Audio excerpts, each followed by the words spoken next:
Maëva, great to be here and great conversation so far. I'll just share my screen here. You can let me know when you see. I see it. Thank you. The slides. Great. Well, thanks again, Maëva, and the presenters so far. It's really been a fascinating conversation. So I'm Paul Lipman. I'm president of Quantum Information Platforms at ColdQuanta, and I'm going to be talking about the path using quantum to gaining insights into climate change, but also potentially a path to taking action. So a bit of the background on ColdQuanta. We are a startup that have been in business for 15 years, and really the core of what we do, and perhaps what we're best known for, is the design, development, manufacture of systems, ultra-high vacuum glass cells like the one you see on the slide here, and physics packages for trapping and manipulating cold and ultra cold atoms. And I'll talk a bit about what we mean by cold and ultra cold. We're about 140 people, so slightly more than it says now on the slide, and the majority of whom have advanced degrees in physics and engineering and other disciplines. We've shipped quantum systems around the world and actually above the world. I'll talk a bit about some of the space-based applications that we're working on, and the company's headquartered in Boulder, Colorado. We also have offices in Madison, Wisconsin, and Oxford in the UK. So I want to talk a bit about what we mean by cold and ultra cold, and then I'll talk about their applications to understanding and addressing climate change. And when you think about cold, if you ask the layperson, person in the street, where is the coldest place in the universe, typically people will say, well, it's in outer space. Well, in actual fact, even if you're in deep space, far from the nearest star, the temperature will be no less than 3 degrees Kelvin, 3 degrees above absolute zero, because the entire universe is suffused with this background radiation, the cosmic microwave background from the Big Bang, at 3 degrees Kelvin. The systems you may be familiar with superconducting quantum computers, dilution refrigerators, are operating in the millikelvin region, so 3 orders of magnitude colder than the depths of space. And then at ColdQuanta, our cold atom quantum computer operates in the microkelvin region, so 3 orders of magnitude colder still, millions of degrees above absolute zero.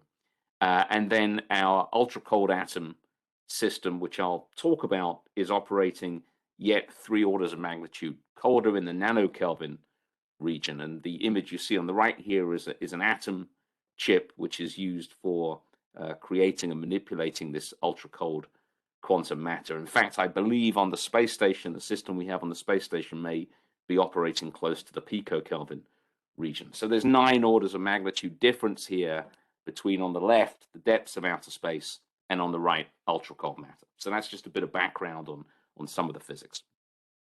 We then trap and cool, measure and manipulate these atoms using light. So we can configure the atoms with a 2D lattice, and each point in that lattice is holding a single atom, which acts as a qubit in our quantum computer. We take the ultra cold matter and arrange it either in a line to create an accelerometer, or in a circular configuration, which is then extremely sensitive to rotational motion, acts as a gyroscope. 3D lattice, we're creating some of the most sensitive optical clocks, which are actually the most sensitive instruments mankind has ever produced, or in more of a cloud formation to create extremely precise RF receivers, and actually have some very interesting applications for climate change that I'll get onto here.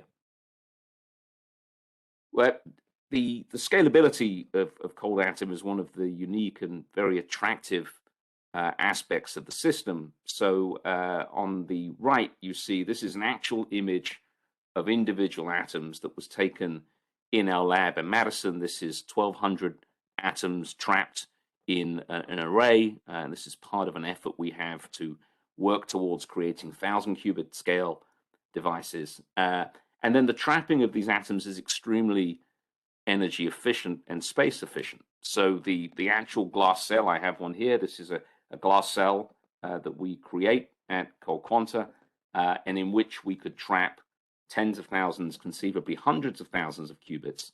But the energy required to actually operate a 100,000 qubit scale quantum computer is of the order of just a kilowatt. So again, I think one of the prior presentations talking about comparison to large scale data centers, this is an extremely energy efficient approach. So let's talk a little bit about climate change. So if you think about the causes of climate change, this is really the aggregation and accumulation over time of typically very small effects. So think about a combustion engine based car driving down the street, an airplane, even a forest fire. They're all individually very small, but their effects add up significantly over time to affect the climate. And the climate ultimately is a set of systems that interrelate. So the sun irradiating the earth, the oceans, the rivers, the polar ice caps, the clouds, landmass, forests, these are all can be thought of as systems that are interacting, but interacting actually in very complex ways, and more so in many cases in non-linear ways. So if we want to get insight into the climate and how the climate is changing, we need new kinds of sensors, and specifically quantum sensors that can measure down to the quantum noise limit. And then these complex systems, as we've talked about so far today, will require a different kind of computing, quantum computing. And I'm going to talk about some very interesting work that's happening at the intersection of quantum sensors and quantum computing that may provide us with a really new form of insight into the climate and ability to actually make change. So a couple of illustrations here. One of the biggest sources of climate change today is methane in the atmosphere, and humans are responsible for something like 60% of the methane in the atmosphere, and methane leaks are responsible and contribute to something like a quarter of global warming. And the image you see here on the right was taken just a few weeks ago at the end of January by the Sentinel-5P satellite, which is a satellite specifically developed to detect climate change. And in this particular case, there was a large methane leak happening in Louisiana, pumping out something like 100 tons of methane per hour.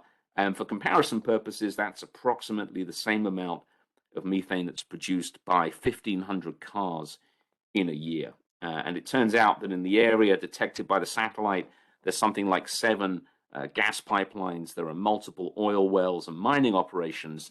And you probably won't be surprised to learn that all of the companies operating those gas pipelines and those oil wells and mining operations, they all denied any knowledge. It wasn't me, wasn't my pipeline, there's no issue here. And the source of the emission remains unknown to this day. So the issue is, number one, that the satellite is simply doesn't have the resolution to precisely identify the source of the leak. But what if we had sensors, quantum sensors, that were 1,000 times more sensitive? Not only would we, be able to identify precisely the source of the leak, number two, we'd be able to make that identification much sooner and be able to address the problem and stop the outflow of methane. But also, number three, in actual fact, the contribution to methane in the atmosphere is as problematic from small-scale leaks as it is from large-scale leaks. So a small fissure in a pipeline, let's say, or a leak from a piece of equipment in an industrial process, and those fall below the radar of today's satellite technology. So quantum sensors may well provide us with this insight and ability to identify these sources of climate change much more rapidly and much more accurately than today's technologies. But it's not just the gas emissions, methane emissions, that are sources of insight into climate. So this is a picture here on the slide of the GOCHI mission. This is a satellite that was launched about a decade ago to carry out high-resolution mapping of the Earth's gravity. But at a pretty rough degree of approximation, this is a classical sensor. Quantum gravimeters and quantum gravity gradiometers will enable us to obtain dramatically more fine-grained view of gravity. In fact, there were some experiments done with a gravity sensor in space that was so sensitive it could detect a change in the Earth's gravitational field or a change in gravity from an aeroplane flying underneath the sensor. So this could conceivably give us insight into the breakup of the polar ice caps, minute changes in sea level. A Rydberg RF sensor in space could measure down to the black body limit in the gigahertz range, give us insight into temperature in the atmosphere, propagation between the layers of the atmosphere, pollution tracking. So again, a level of insight into climate and into the behavior of the climate that's simply impossible with classical technologies. So, okay, we have these quantum sensors, and many of these are on the cusp of commercialization today. What do we then do with that data? How do we take that data and actually turn it into useful insight? There was a fascinating paper that showed up on the archive at the end of last year, December of 2021, written by Robert Wang at Caltech and a team of scientists there in conjunction with Google. And they were looking at applying machine learning to data from quantum sensors. And they looked at it from two perspectives. Number one, taking the quantum data from the sensor, keeping that data in a quantum state and processing it using quantum machine learning techniques on a quantum computer. And then, in addition, also looking at taking a measurement, a classical measurement from a quantum sensor, and processing that with traditional machine learning techniques on classical computers. And what they were able to prove, both mathematically, algorithmically, but also practically on a NISQ-era 40-qubit device, I think one of the Google QPUs, was an exponential advantage in learning by keeping the data in a quantum state, processing that data on the quantum computer, compared to, at least in theory, an unlimited amount of classical compute in terms of learning the dynamics of the underlying system. So this is really kind of fascinating. When we think of quantum advantage, right, you again kind of going back to the layperson, the person in the street, there's this view that, well, quantum advantage, there's a bit that flips and all of a sudden we're in the promised land and quantum computing is solving all of these massive existential problems.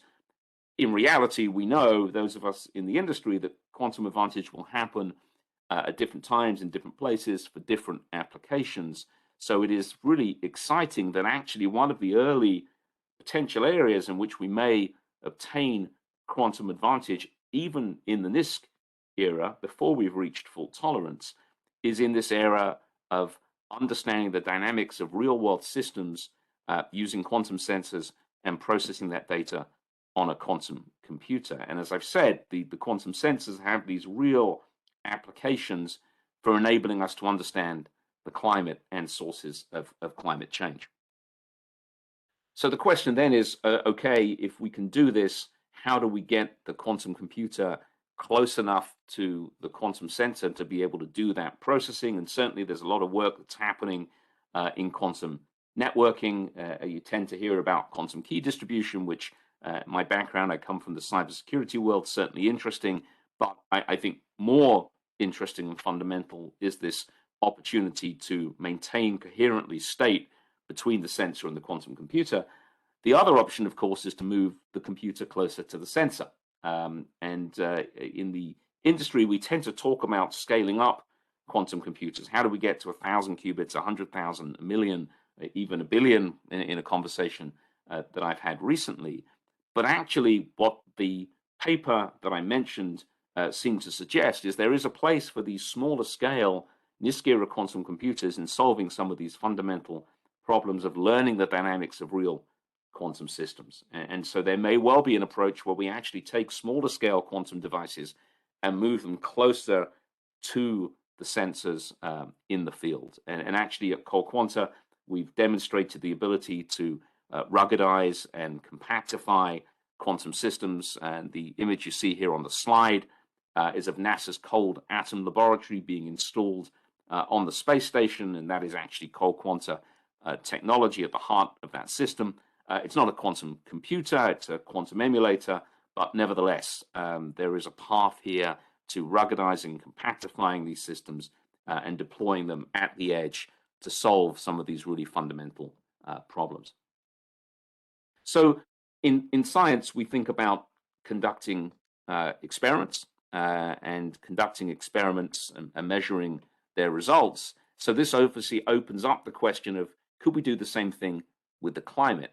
It's one thing to understand the climate, to understand how a forest fire in the US maybe affects the melting of the polar ice caps. If we had quantum sensors connected to a quantum computer, that kind of question may well be actually within the realm of possibility.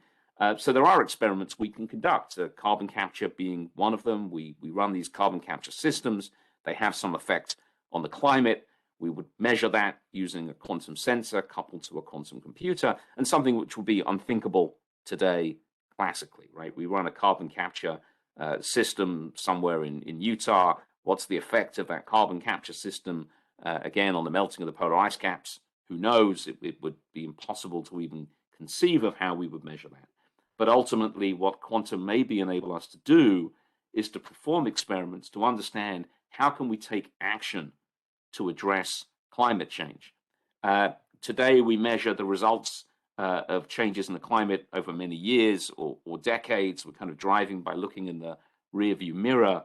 Quantum may be the path to answering those questions in a matter of weeks or maybe even a matter of days. And as we think about experiments, there's certainly experiments that we conduct proactively. There's also the inadvertent or accidental experiments. Again, the example of the forest fire. If we can take measurements of the impact and understand those effects, it gives us a path to making some determinations about how to actually take action. So lastly, I want to talk about systems for developing these sensors and the associated computational services. And quantum systems in the real world are dynamical systems with open thermodynamics. They're extremely complex, as we've talked about earlier. At ColdQuanta, we've developed a system, a quantum signal processing system, which we call Albert. And this enables us to model quantum dynamics with real quantum matter, with this ultra cold matter that acts as a single quantum ground state object.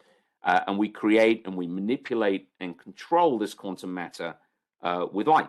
And so this will enable us to prototype new types of quantum sensors before developing them and deploying them, which will save years of development time, millions of dollars of development cost by doing this in the lab, prototyping, rather than actually having to build physical systems. And this can enable new forms of quantum signal processing, or can be directly coupled to a quantum computer through a communications network. So this will open up new possibilities for measuring, for understanding, and ultimately for addressing climate change.